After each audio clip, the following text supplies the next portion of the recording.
warahmatullahi wabarakatuh. Untuk mengawali kegiatan belajar hari ini, sebaiknya kita memulai dengan lafal Bismillah.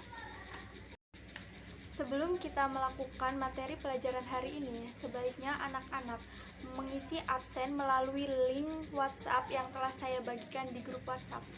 Di sini saya akan menjelaskan tentang sistem pembagian kekuasaan di Indonesia.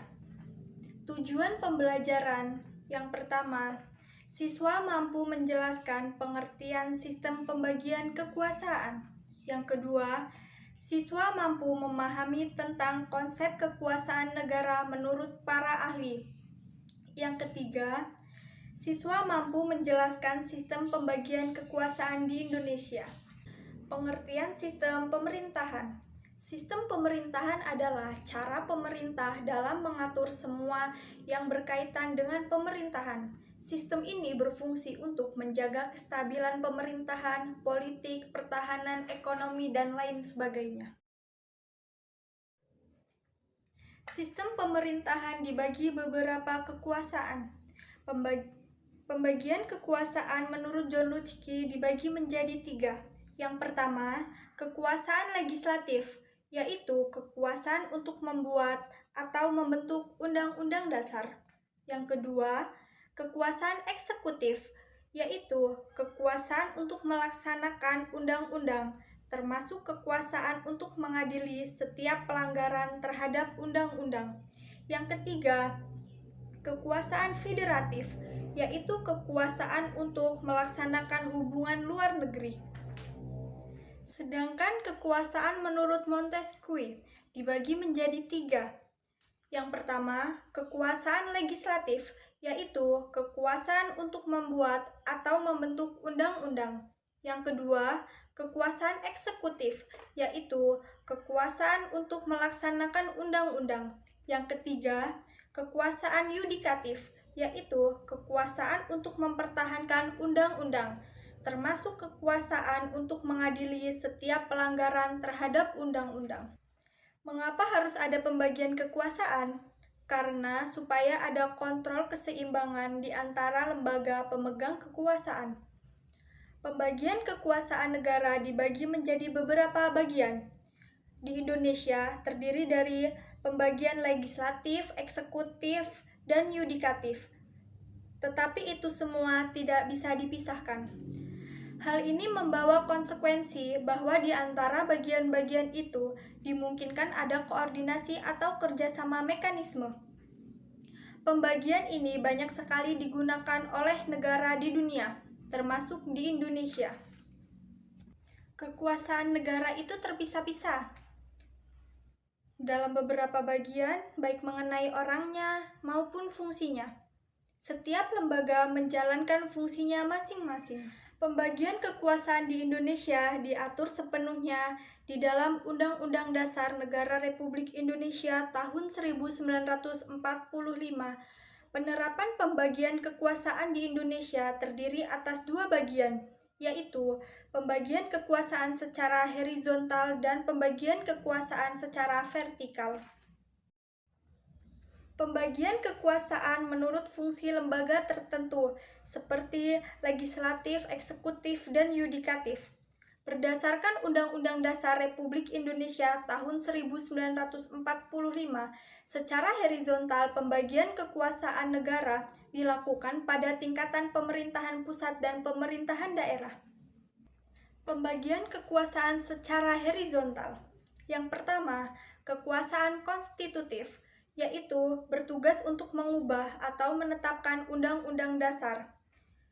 Kekuasaan konstitutif dijalankan oleh MPR sesuai dengan pasal 3 ayat 1 Undang-Undang Dasar Republik Indonesia tahun 1945.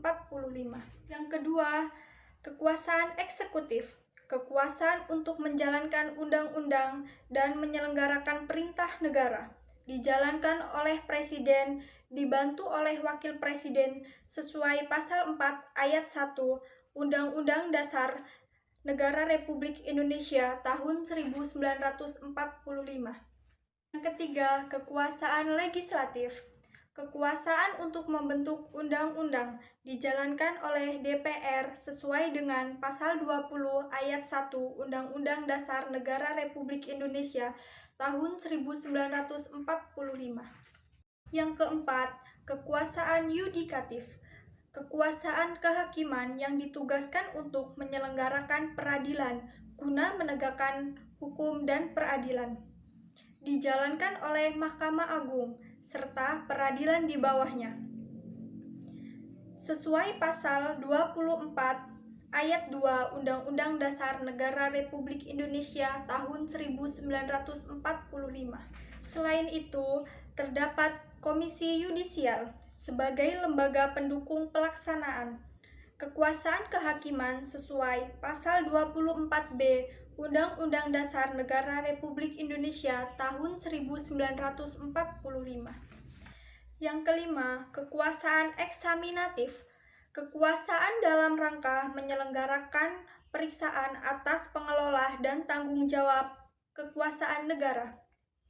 Dijalankan oleh BPK sesuai Pasal 23E Ayat 1 Undang-Undang Dasar Negara Republik Indonesia tahun 1945. Dan yang keenam, kekuasaan moneter. Kekuasaan untuk menetapkan dan melaksanakan kebijakan moneter, mengatur dan menjaga kelancaran sistem pembayaran, serta memelihara kestabilan nilai rupiah. Dijalankan oleh Bank Indonesia selaku bank sentral sesuai Pasal 23D Undang-Undang Dasar Negara Republik Indonesia tahun 1945. Pembagian kekuasaan terdiri dari dua macam, yaitu pemerintahan pusat. Pemerintahan pusat yaitu pemerintahan yang berlangsung secara langsung antara lembaga-lembaga negara yang sederajat. Ada kekuasaan konstitutif, legislatif, eksekutif, yudikatif, moneter, dan eksaminatif. Pemerintahan daerah ini berlangsung antara lembaga-lembaga daerah yang sederajat, yaitu antara pemerintahan daerah, kepala daerah, wakil kepala daerah, dan DPRD. Sedangkan pembagian kekuasaan secara vertikal yaitu pembagian kekuasaan menurut tingkatnya, yaitu pembagian kekuasaan antara beberapa tingkatan pemerintah.